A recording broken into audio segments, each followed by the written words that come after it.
Historic day माना जाता है 26 तारीख को, और OMG सीजन 9 कितनी ज़्यादा एक्साइटेड है इस सीजन को लेके? अरे मैं हर सीज़न को लेके एक्साइटमेंट मुझे रहती है, क्योंकि ये फैक्चुअल एंटरटेनमेंट में नंबर 1 शो है। यस। ये कई सारी लैंग्वेज में आता है और ऑल ओवर द वर्ल्ड देखा जाता है। अभी आप लोगों को पता नहीं मीडिया में इन्होंने न्यूज़ दी कि नहीं कि एशियन एकेडमी अवार्ड इस शो को मिला है और मुझको मिला है।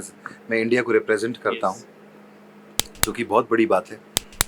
और कहाँ फ़न जोन में हमने ये फ़न में शो शुरू कर दिया था कि चलो एक ऐसा शो आ रहा है, घर पे बैठ के इंडिया के बारे में बातें करनी है। मतलब चलो जो मैं कॉमेडी करता हूँ, जो मैं बहुत लव करता हूँ करना, फालतू की बातें करता हूँ कुछ भी, लेकिन मुझे मज़ा आता है, लोगों को भी मज़ा आता है। लेकिन उसके साथ साथ एज एन एक्टर आप ऐसा क्या काम कर रहे हो जो मेरी जो स्टाइल है उससे बिल्कुल अलग।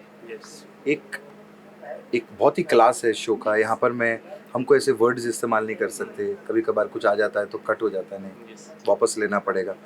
और इससे बड़ी बात क्या हो सकती है कि आप हिंदुस्तान के बारे में बता रहे हो, अपनी कंट्री के बारे में बता रहे हो, लोगों को मोटिवेट कर रहे हो, इंस्पिरेशनल स्टोरीज दे रहे हो। जैसे अभी अविनाश सर जो CEO हैं उन्होंने बताया, मैं अपने बच्चों के स्कूल में गया था, चीकू पीकू के स्कूल में मुझे एज अ गेस्ट बुलाया उन्होंने। तो मैंने बोला ठीक है, एज अ गेस्ट क्यों बुला रहे हैं मेरे को, क्योंकि मैं पॉपुलर हूँ, मैं एक स्टार हूँ। लोग देखते हैं कि चलो चीफ गेस्ट उनको एक फेमस बंदा मिल जाएगा। तो मैंने बोला चलो बच्चे का स्कूल है, चला जाता हूँ।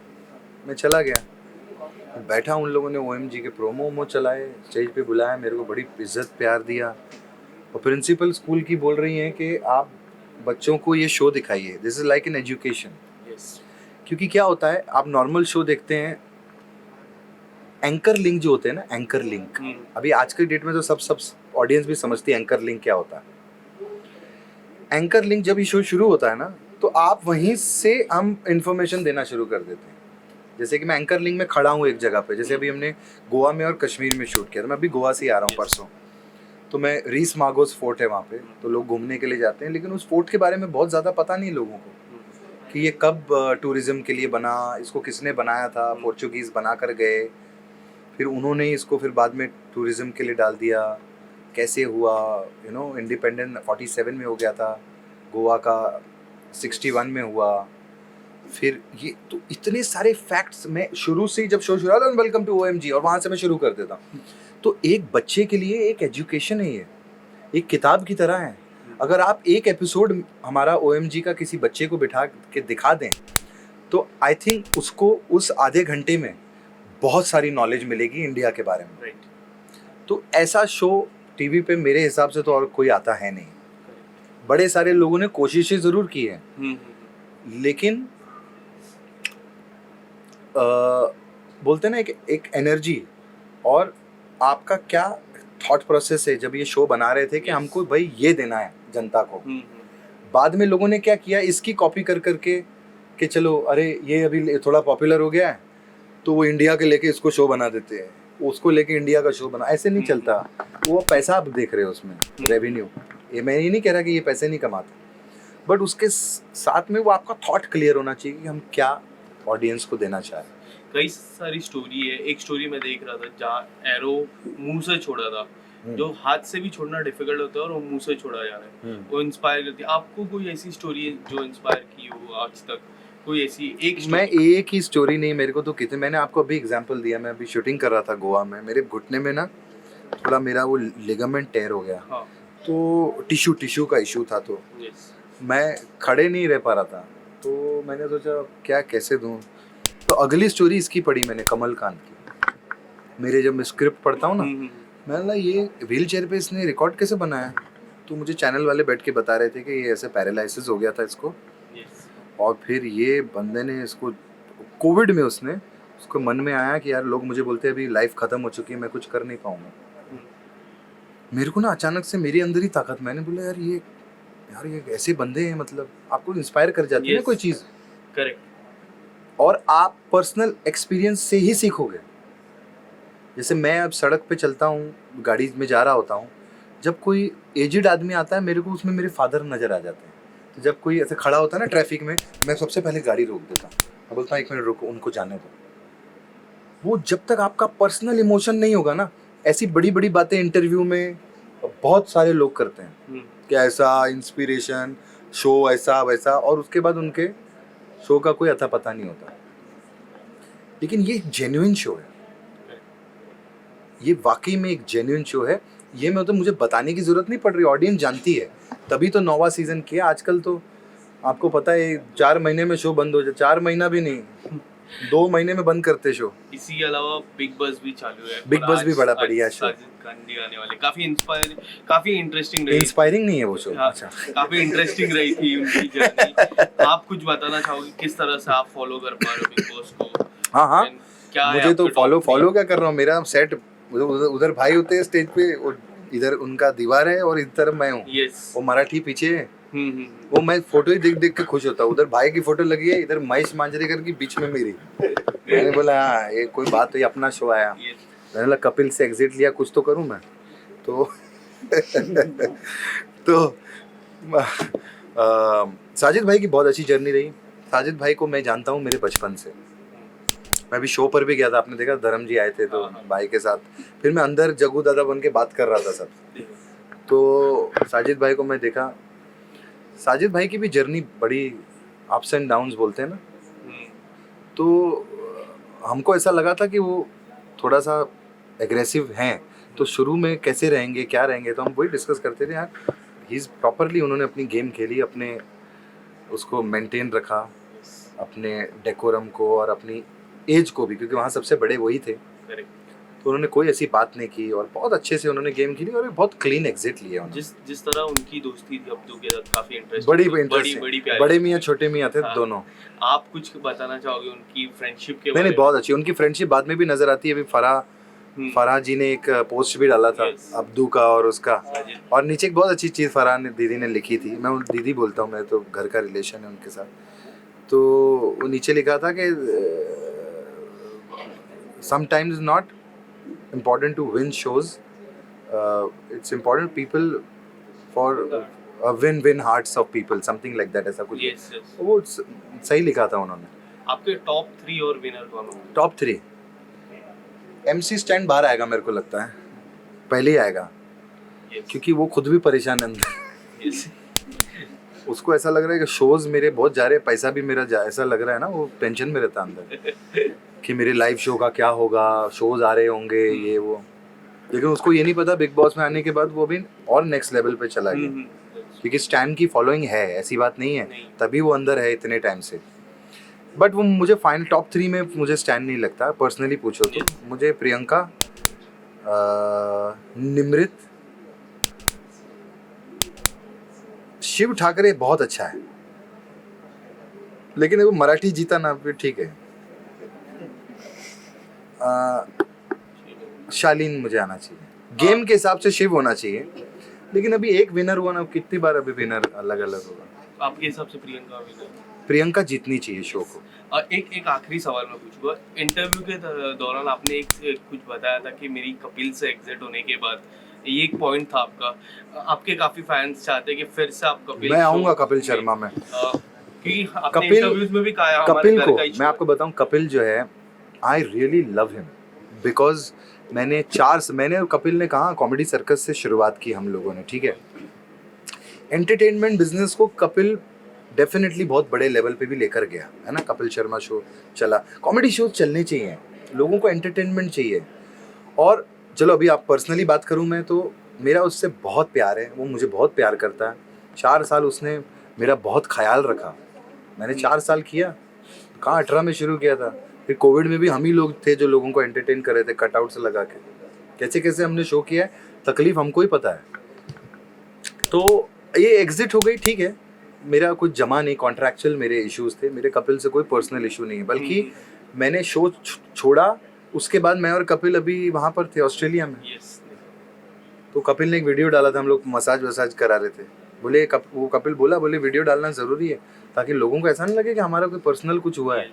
तो मेरा कोई पर्सनल नहीं, कपिल शर्मा शो में मैं कपिल हम सब साथ में वापस आएंगे, और मेरा बड़ा मन है, मैं मिस तो करता हूँ उन लोगों को, ऐसी बात काफी मिस कर रहे हो, सब सारे ट्वीट्स आते हैं देखने के बाद तो काफी बहुत कमेंट सेक्शन अरे मेरे को आप देख लो, मेरे को रोज आते हैं, कब आप आ रहे हो, कब आप आ रहे हो। तो मैं ऑडियंस को ही बोलना चाहता हूँ कि हम लोग साथ में ज़रूर आएंगे और हम लोग टच में हैं, हमारी हमेशा बात होती है। और कपिल बोलता है, बोले नहीं भाई अभी हम लोग साथ में डेफिनेटली ज़रूर प्लान करते हैं, तो हम लोग जल्दी आ जाएंगे, अभी नहीं 6 महीने बाद आ जाएंगे। Thank you so much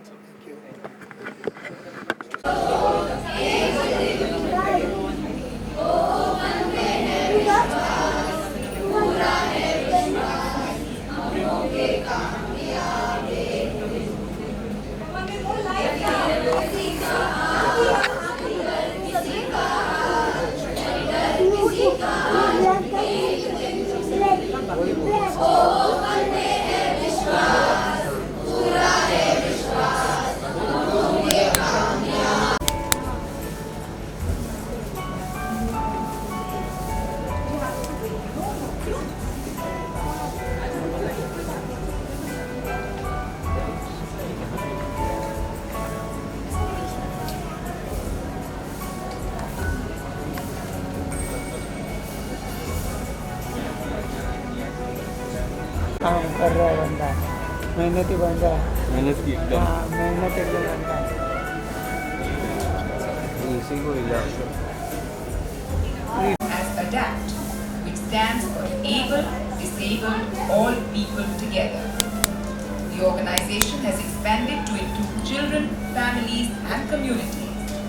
It is now moving towards the rural and tribal areas to build the first inclusive village under the Me Too Alone Foundation. I think in the larger perspective, what we tried to do was really to serve India, was to do nation building, was to serve humanity, to serve the poor, the oppressed in our country, the powerless, the disabled. Class में था जब मेरी sister के लिए मेरे parents cycle लेके आए, उसको गिरने से डर लगता था और मैं उसको सीखना चाहता था। मेरे अंदर वो डर नहीं था। मेरे पेरेंट्स बोलते थे कि साइकिल नहीं चला पाएगा, ठीक है। मैंने उसके ऊपर बैठ के थोड़ा हाफ पैडल मारना शुरू किया, थोड़ा आगे बढ़ा। उसी हाफ पैडल ने ऐसे लगा कि मेरी लाइफ चेंज कर दी है। और इसी हाफ पैडल से जगविंदर ने ऐसी रफ्तार पकड़ी कि अलग अलग स्टेट्स में जाकर मेडल जीतना उनके लिए नॉर्मल बन गया। और ये तो पटियाला की 212 किलोमीटर की साइकिल लगे कि हाँ यार ये वर्ड आपके लिए बना है। आपके लिए तो एक और वर्ड बन गया है जगविंदर सिंह, और वो है सुपर सिंह। लेकिन मैं ये जानना चाहता हूँ कि सुपर सिंह को इतनी सुपर साइकिलिंग किसने सिखाई? Super power. ये लो एक और सरप्राइज, जगविंदर पात्रान की स्कूल में बच्चों को ड्राइंग भी सिखाते हैं। धीरे धीरे वो मेरे साथ एज ए टीचर नहीं, एज ए स्टूडेंट नहीं, वो एज ए फ्रेंड बन गए मेरे। जब मुझे लगा कि हाँ यार ये मूवमेंट बड़ा अच्छा था, भी उनको लगता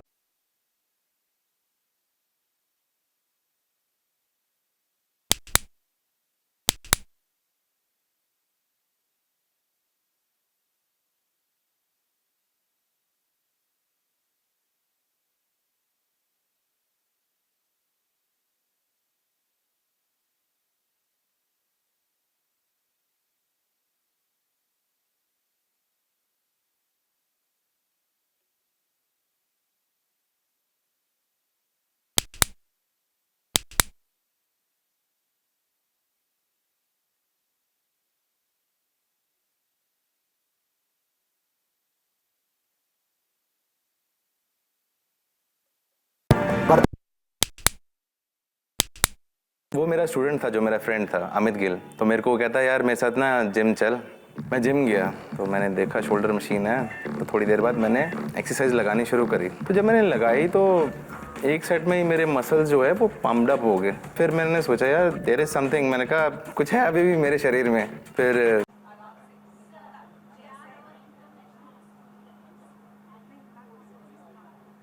तो स्पोर्ट्स की शुरुआत वहाँ से हुई। मैं एथलेटिक्स करने लगा, नॉर्मल लोगों में खेलने लगा। बचपन में ही पोलियो की वजह से राइट हैंड इनका कमजोर हो गया था, लेकिन बचपन से अभिषेक का स्पोर्ट्स में इतना मन लगता था कि नॉर्मल कैटेगरी में भी नेशनल लेवल के एथलीट बन गए थे। स्कूल में 5 किलोमीटर, 10 किलोमीटर और मैराथन रेसिंग में कई मेडल्स जीते। पर 26 अक्टूबर 2010 में नी इंजरी ने उन्हें ऐसा झटका दिया कि उनकी रनिंग रुक गई। 2 साल बाद जब सोचने लगा कि मैं क्या करूं, मेरे भैया है संदीप गवई करके, उनका स्पोर्ट्स देखता था, तो उन्होंने बोला कि आप आर्चरी करो। राइट हैंड और शोल्डर में इतनी पावर नहीं थी कि वो हाथ से एरो खींच पाए, इसीलिए उनके भाई संदीप गवाई ने दांतों से खींचने का ऑप्शन दिया, जो अभी तक इंडिया में किसी ने भी नहीं किया था। शुरुआत में दांतों से एरो खींचने में अभिषेक को कड़ी मशक्कत करनी पड़ी, पर जब कोच चंद्रकांत इलक की नजर वो 2-3 दिन में ही वो कंप्लीट करता था उसका टारगेट, तब जाकर के उसने वो आज 50-60 पाउंडेज दांत से खींच रहा है। कोई कुश्ती खेलने वाला रेसलर को भी आप ला करके वो पाउंडेज खींचने के लिए बोलो, वो खींच नहीं सकता, उतना स्ट्रेंथ लगता है। OMG, 50 से 60 केजी पाउंडेज। किसी भी बो से एरो को खींचने के लिए लगने वाले पुल वेट को ड्रॉ वेट या पाउंडेज कहते हैं। 50-60 पाउंडेज खींचना वैसे ही काफी मुश्किल है, और क्योंकि अभिषेक इसे अपने दांतों से खींचते हैं, इसलिए उनकी नेक और शोल्डर पर और भी ज्यादा प्रेशर आता है। प्रैक्टिस करते करते शोल्डर को इंजरीज, नेक से वगैरह बहुत कुछ हुआ मुझे। स्पोर्ट्स को अपनी जिंदगी और देश के लिए मेडल लाने का जज्बा तो अभिषेक में था ही, अब उसे एक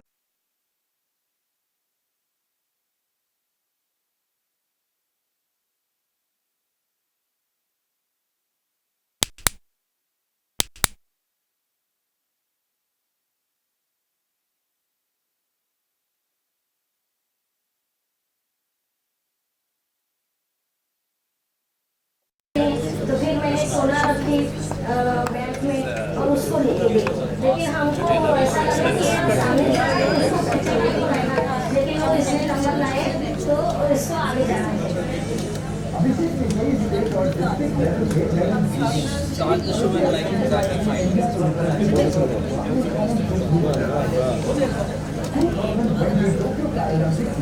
इंडिया के लिए गोल्ड मेडल लाने का सपना लेकर अभिषेक रोज जी जान से मेहनत कर रहे हैं। एक सपना है कि अपने छाती पे अपना तिरंगा हो, पीछे इंडिया दिखा हो, और हर खिलाड़ी का सपना होता है कि विश्व को रिप्रेजेंट करने का।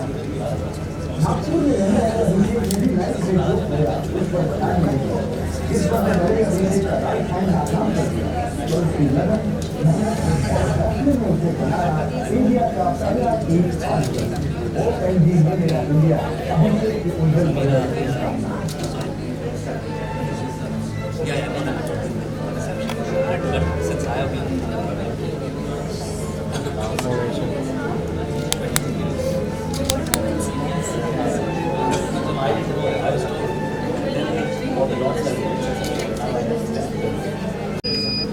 Set up similar schools all over the country. During these years, the umbrella organization has expanded its work to advocate for inclusive education, policy reforms, and rights for people with disabilities.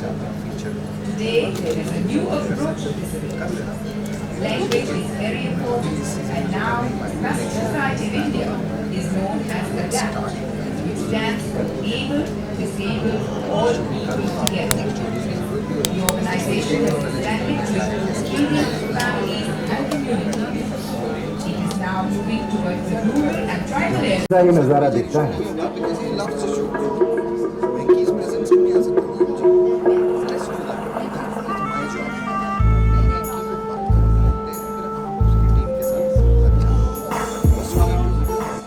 अरे ये अचानक alert mode में कैसे आ गए? था कौन वो? Follow me. अरे पर तुसी हो कौन? OMG। मैं 8th क्लास में लेके आए, उसको गिरने से डर लगता था और मैं उसको सीखना चाहता था। मेरे अंदर वो डर नहीं था। मेरे पेरेंट्स बोलते थे कि साइकिल नहीं चला पाएगा, ठीक है। मैंने उसके ऊपर बैठ के थोड़ा भी कंप्लीट कर चुके हैं सिर्फ 9.25 घंटे में। और खास बात यह है कि कई रेसेस में जगविंदर उन साइकिलिस्ट को भी हरा चुके हैं जिन्हें नॉर्मल कहा जाता है, क्योंकि जगविंदर नॉर्मल नहीं, अमेजिंग है। कि जब भी आपके लिए कि हाँ यार ये वर्ड आपके लिए बना है। आपके लिए तो एक और वर्ड बन गया जगविंदर सिंह, और वो है सुपर सिंह। लेकिन मैं ये जानना चाहता, फिर भी एक दिन ऐसा नहीं गुजरा जब इन्होंने साइकिलिंग या एक्सरसाइजिंग बंक की हो। चाहे साइकिलिंग हो या जिंदगी। Ladies and gentlemen, may I have your attention, please? Can all of you please kindly take your seats because we are about to begin our program. And also please switch off your mobile phones so we don't disturb the performers. I would like to request the four of you to please come forward and light this lamp as we listen to the hymn Asatoma Sadgamaya. Let this lamp take us from darkness to light, just as what we see and learn here today leads us from ignorance to knowledge.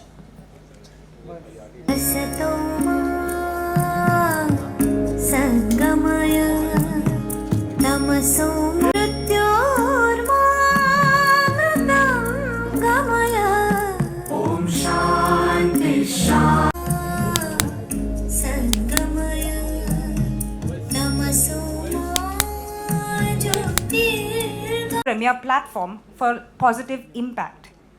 I would like to now call upon Avinash to please tell us a little more about this exciting. Some of the work that we keep on doing is manifesting itself.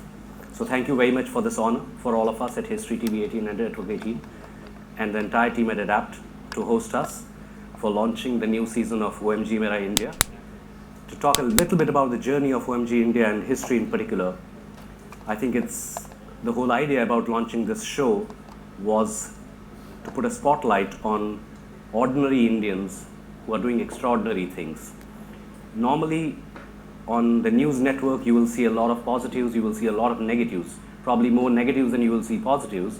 And on the mass entertainment channels, you will see fiction shows that may or may not have any resemblance to what's happening in the society around us. So there's an area called factual entertainment, which is where history comes in. And the whole idea is that we take real life cases of ordinary Indians who've been able to do extraordinary things. Because the belief is very simple, that history is not something that you read in the books. History is something that's getting created every day. And if we are able to chronicle the contemporary history as people are doing it, then I think we are leaving behind a message in a bottle for the future to take inspiration from what's happening today. And despite all odds, many of these Indians that we have showcased over the last 8 seasons, each season has 10 episodes and each episode has 4 stories. So we have done 320 such inspiring Indians stories in the last 7 years. This is the 8th year and we are coming again with the season 9 of OMG Mera India. It's hosted by the mass entertainment and very popular face Krishna Abhishek all through the 8 seasons so far. In this journey, we have encountered, stories from all across India. Like one of the stories that we had done, which we showcased a couple of days back also, was a school in Guwahati which doesn't take any fee from children, but it only takes a fee in the form of plastic. So what that does is the students go out in the village and the town and gather all the plastic, it's weighed, and that's the fees. So what it does is it keeps the community clean, it brings the civic sense into children, and that model is now being replicated in various other schools in the country. Now what does a channel like History TV 18 do? We don't run these schools. It's run by ordinary Indians. But we try and showcase them and put it out on our channel and on digital assets to make sure that this story inspires a lot many Indians to believe that they can also do it. And if each one of them adopts a school, or if a bulk of people adopt certain schools, the entire country benefits immensely from this one single inspiring gesture by a couple based out of Guwahati. So what we do is we get inspired by all the Indians who are doing extraordinary things, and we try to give them a platform and showcase those stories. Now, how big is the platform? To give you an idea, out of the 320 stories that we have done, so far, we have done 1,000 crores impressions on digital alone with these stories, which is 10 billion impressions, 2 billion views, which is 200 crore views of these 320 stories so far. This is not to talk about what the deliveries on the television are, which is again into multiple languages. It's in English, Hindi, and some Southern Indian languages. So it gives a lot more inspiration to the people when they see that they are covered on a platform in a positive light, and that shines a spotlight. One of the stories in this season, and I'll touch upon only 2 stories so far, is one is a person in J&K, and Krishna was talking about that. in the middle of the terrorism and everything around, the guy got inspired to make a solar powered car. And Krishna sat in